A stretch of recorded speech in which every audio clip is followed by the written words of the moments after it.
Bold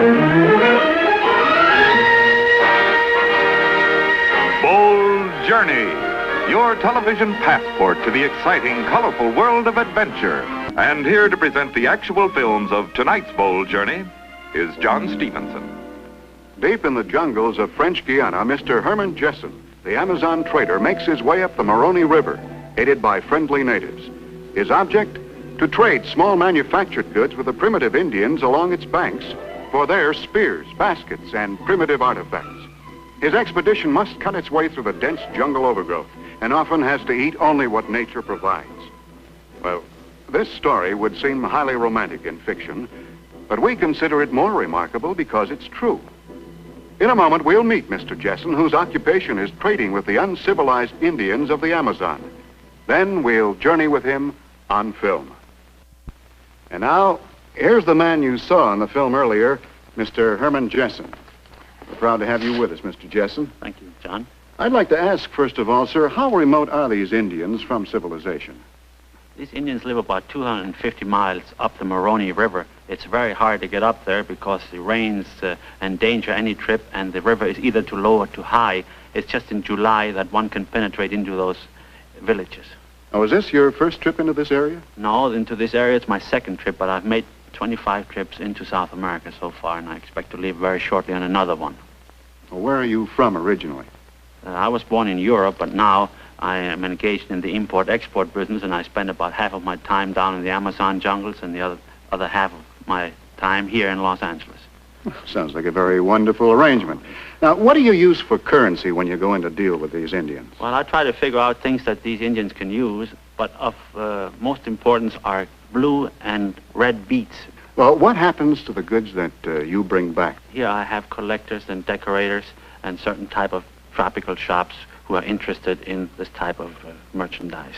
Well, we're all anxious to see what being an Amazon trader really means, so let's start now. We start in the town of Saint-Laurent-du-Maroni in French Guiana on the Moroni River. This river divides Dutch Guiana from French Guiana, and the native quarters house these beautiful canoes of African design which the natives use.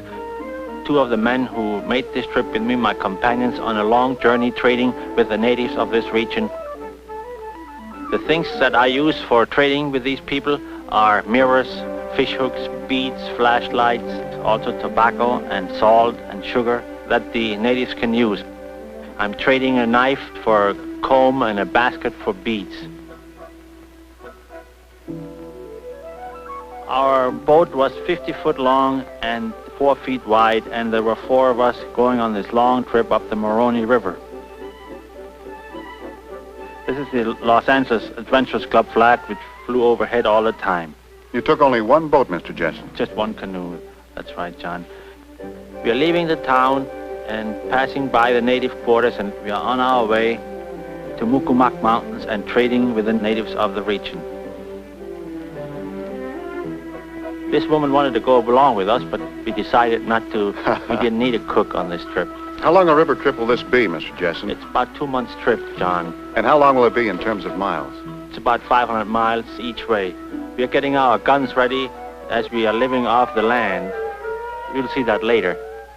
This little boy is one of the sons of the Bushmen, and I gave him a piece of chewing gum, and that's what he did with it. He couldn't figure it out. We are using our motor because the river is still smooth. We are giving the boy a little bath once in a while, and the easiest way to do that is just drop him in the water. Further up, we had to pole and paddle all the time.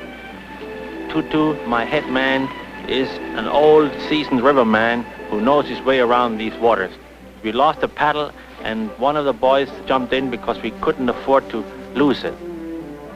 We have to pole, and we are continuously looking out for game. You see, the river is still smooth, but we do come to spots which are rather hard to get up, and we have to pole our way into this native bony Bushman village. This is the harbor, and here are some of the typical canoes with African design.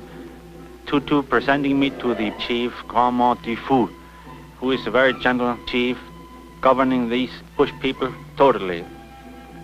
And he really dressed up the next day in my honor in this French naval officer's uniform with his wife, and I undressed in his honor in the native garb of the region. Very incongruous, isn't it? Oh, yes. This boy is making an oar for me, which I traded with him for a knife. And the girl is winnowing rice. In another part of the village, we see one of the girls fixing the hair of a lady chief of the village. This is another little baby of Tutu. And the paddle I'm trading here with these bushmen. One of the native girls brought us some fruits, and we are trading it for this empty oil can. African culture prevails completely in every respect. Shoving off on our way now to the next bony village of Assisi. And you see the way these boys are built with their shoulders and muscles, that they really are good for this type of work. They're very stocky people, Mr. Jessen. Oh yes, they're very healthy, and they're really children of nature. The language is taki-taki. It's a language of about 300 words. I learned to respect these people. I never lost anything. On the whole trip, everything was kept in order. And as I came to these villages, they all brought me gifts and eggs and rice, and I was really treated royally going up there. The town of Assisi, the second bony village. Here's a bakery. You see, these people are very primitive, but still in all they are of high moral quality. They don't know hate, they don't know jealousy and envy. These people were very much interested in trading with me, and of course dancing and making friends came first. It's kind of a combination of cha-cha-cha and merengue. You hear these rattles now. It's just like Africa, John. Their language and their customs and their music is all imported from Africa, and they're pure Africans. They're very proud of their racial background. When they came over from Africa, they escaped from the whites, and they came up into this region, and they conquered the Indians, and then the Indians were their slaves. But sooner or later, they freed the Indians, and they made the Indians move further up that river. And even the children have full command of this African rhythm. The little ones get into the act, and this one to the right is the son of the chief. We leave this little town of Assisi, and we are hitting some very fierce rapids now.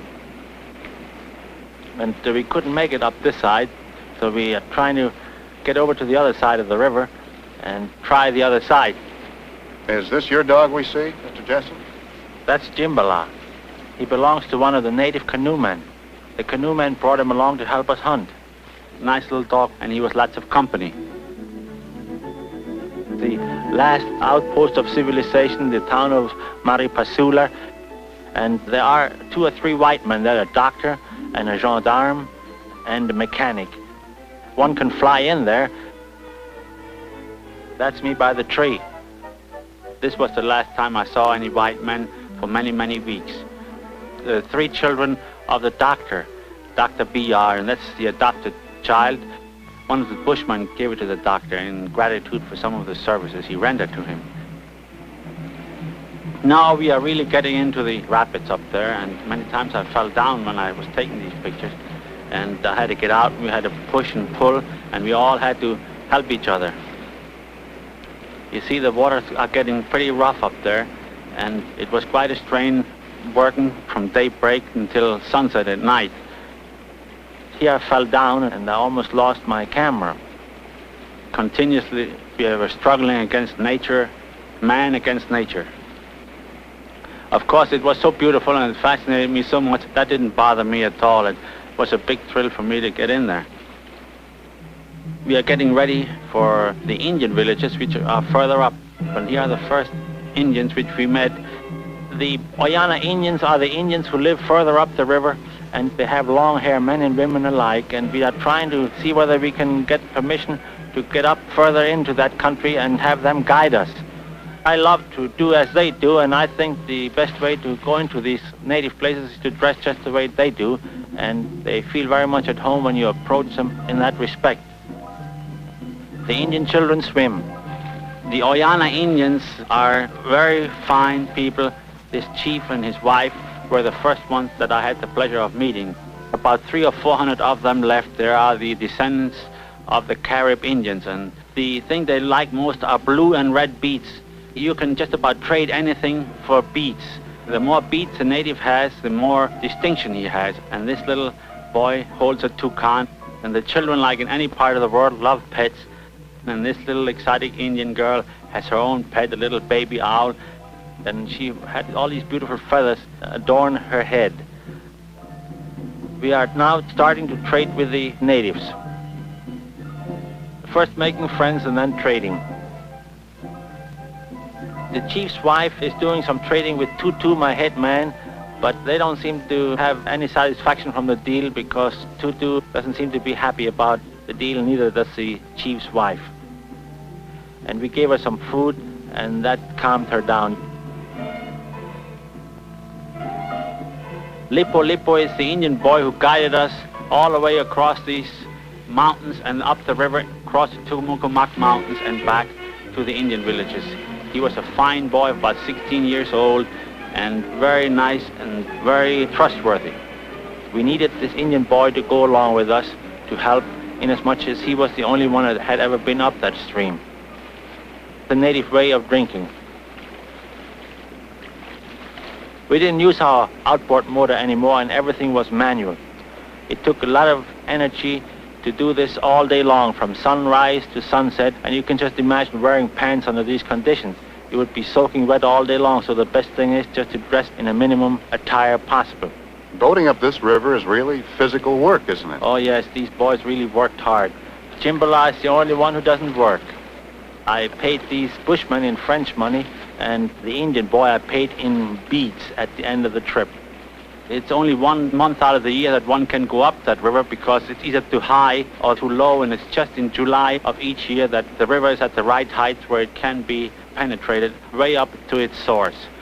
We had to continuously load and unload our canoe, and that took a lot of our strength and time, and we didn't make too much headway at all, in as much as we were always doing these type of chores. Here you can see we have to pull this thing, and I had to help push and pull the canoe all the time. The only one who doesn't seem to mind this is our little dog. And as we get further up, he's getting fatter all the time because we're eating off the land, and we give him all the bones and whatever we couldn't eat. And he's getting no exercise. But I tell you, he really knew how to take it, the rains and the heat, and nothing bothered him. Now this is Aloike, one of the most interesting Indian villages in which I ever visited. Thank you, Mr. Jessen. We'll rejoin you in the jungles of French Guiana in just a moment.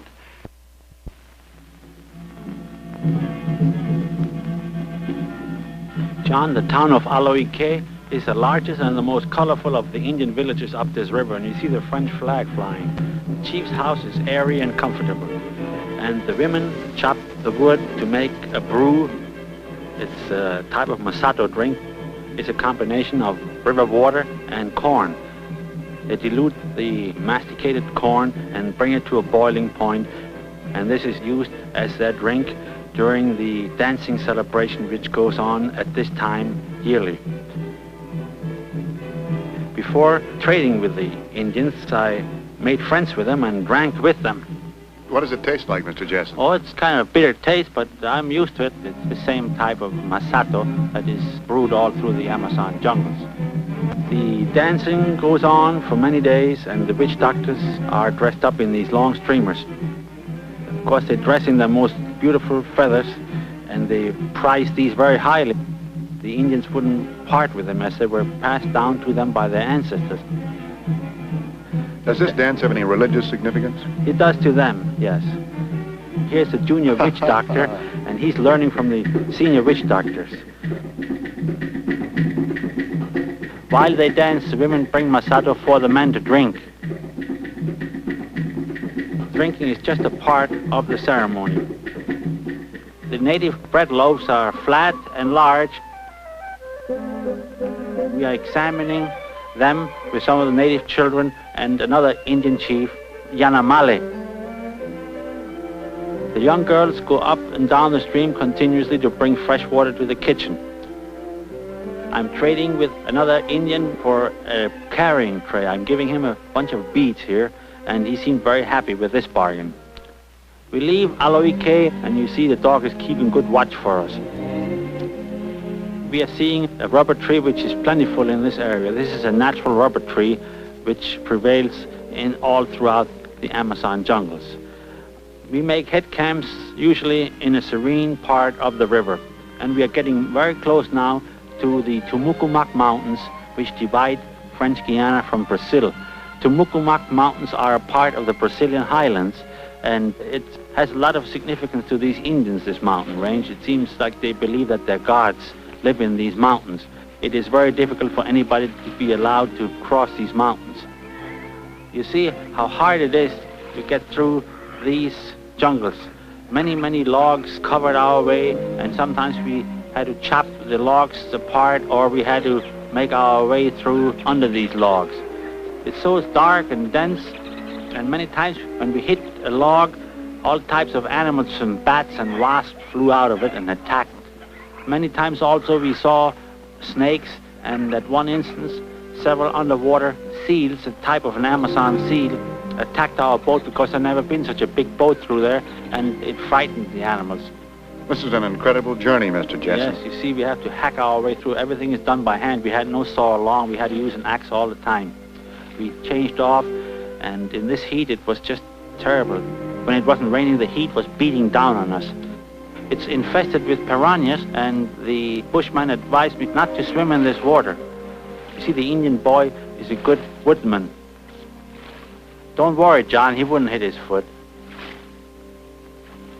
Tutu is not only a good boatsman, he's also a wonderful fisherman. And when we weren't hunting up there, we were fishing. There was plenty of game. There was no noise of the motor to disturb the animals, and we had so much game that we sometimes quit hunting and fishing and just tried to make headway as fast as we could. Here's the other boy jumping into the water to get our lunch out. This was a lunch for the day. Wonderful catch. Yes, it was a big fish. Lipo Lipo just got an iguana with his bow and arrow, and he has to go into these swamps to get it out. This is very good meat. They were very proud whenever they got some type of an animal. We didn't kill animals just for the fun of it. Whatever we killed, we ate. Here, John, you see an anteater up in the tree, and a wild turkey which Tutu just shot. Jimbala guards this game, and it seems very important to him that nobody touches it. As we got closer to the mountains, we found another family of Indians way, way up there smoking fish. We never expected to see another human being again, as we were so far away from civilization. It was just a pleasure to see a living human again. The children in their canoe.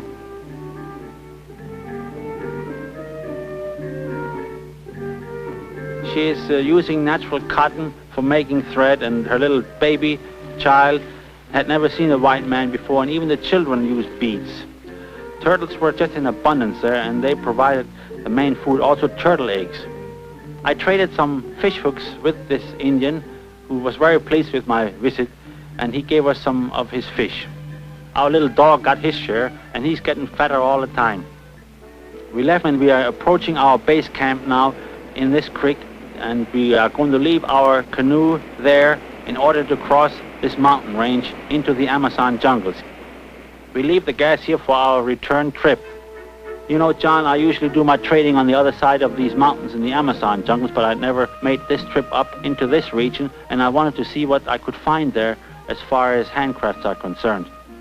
From now on, it was all on foot. We left the canoe and all the unnecessary gear at the base of this waterfall, and we are attempting to cross these sacred Tumucumac Mountains into the Brazilian Amazon jungles.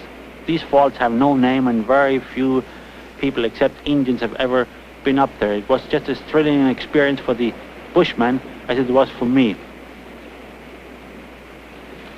Certainly a beautiful jungle setting. Yes. We plant the Adventurers Club flag in these falls.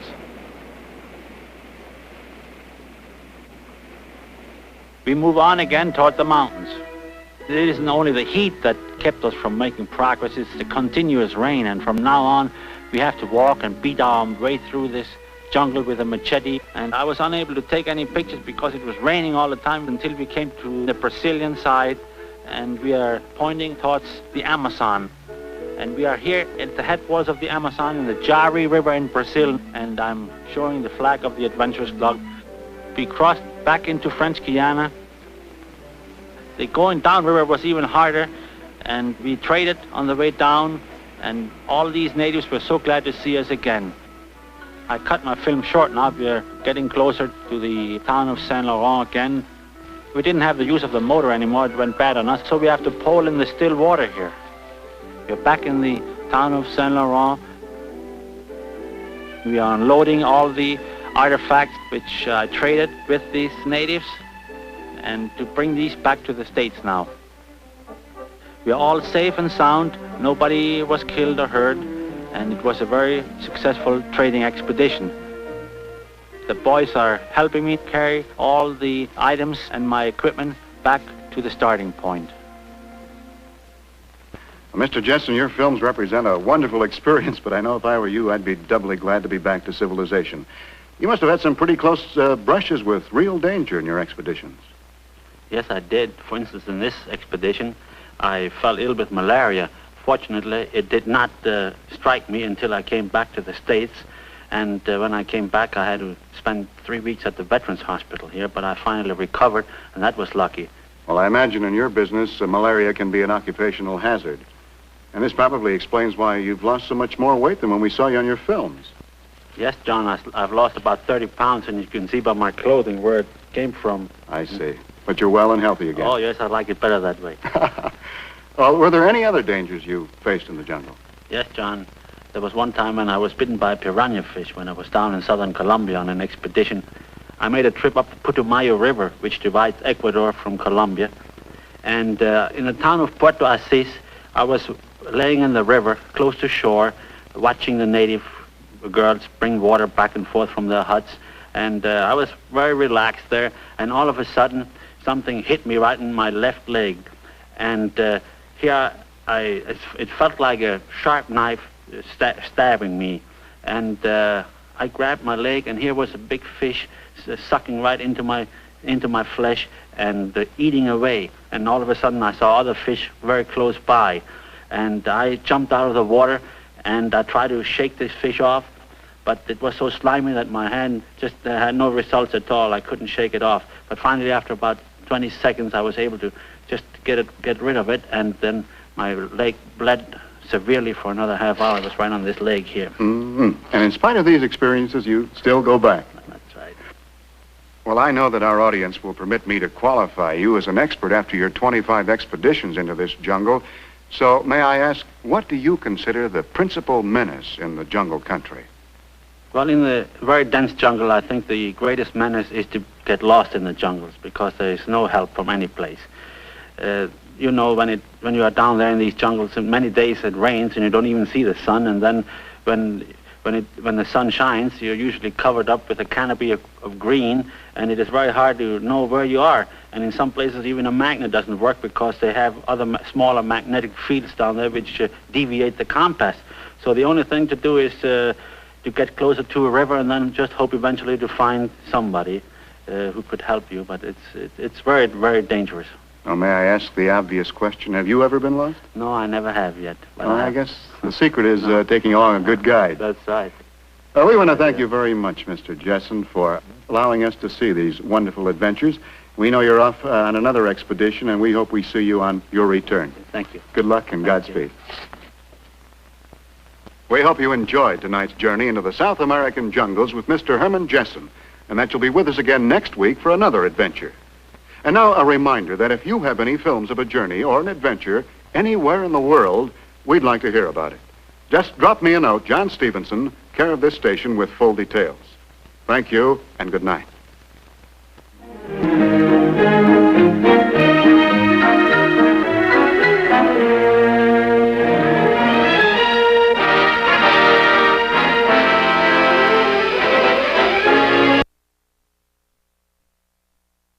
And we are on our way to Mucumac Mountains and trading with the natives of the region. This woman wanted to go along with us, but we decided not to. We didn't need a cook on this trip. How long a river trip will this be, Mr. Jessen? It's about 2 months' trip, John. And how long will it be in terms of miles? It's about 500 miles each way. We are getting our guns ready as we are living off the land. You'll see that later. This little boy is one of the sons of the Bushmen, and I gave him a piece of chewing gum, and that's what he did with it. He couldn't figure it out.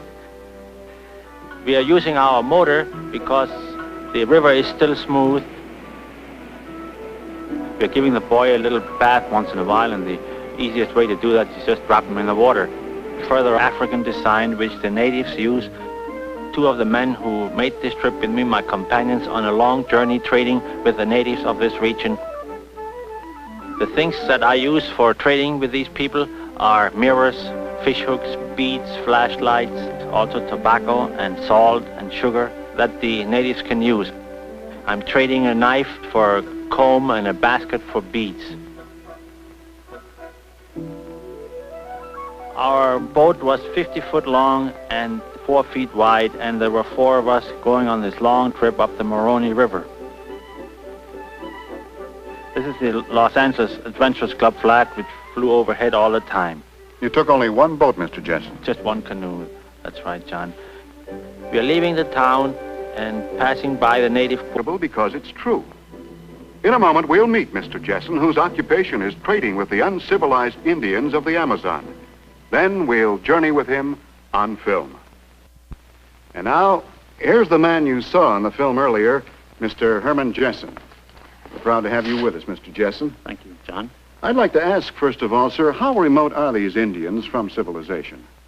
These Indians live about 250 miles up the Moroni River. It's very hard to get up there because the rains endanger any trip, and the river is either too low or too high. It's just in July that one can penetrate into those villages.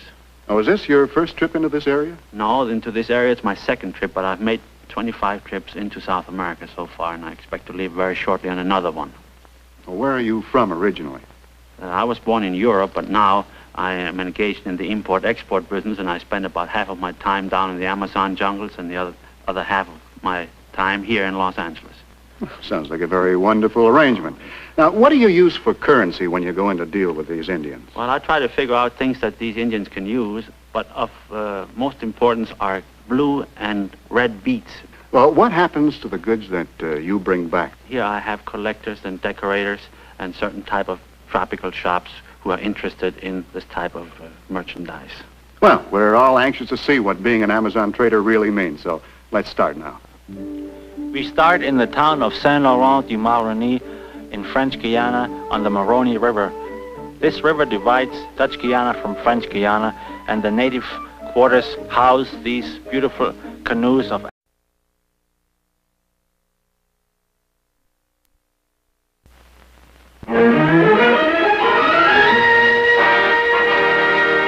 Bold Journey, your television passport to the exciting, colorful world of adventure.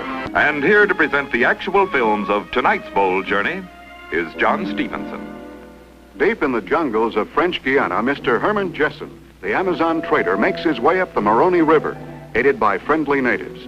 His object?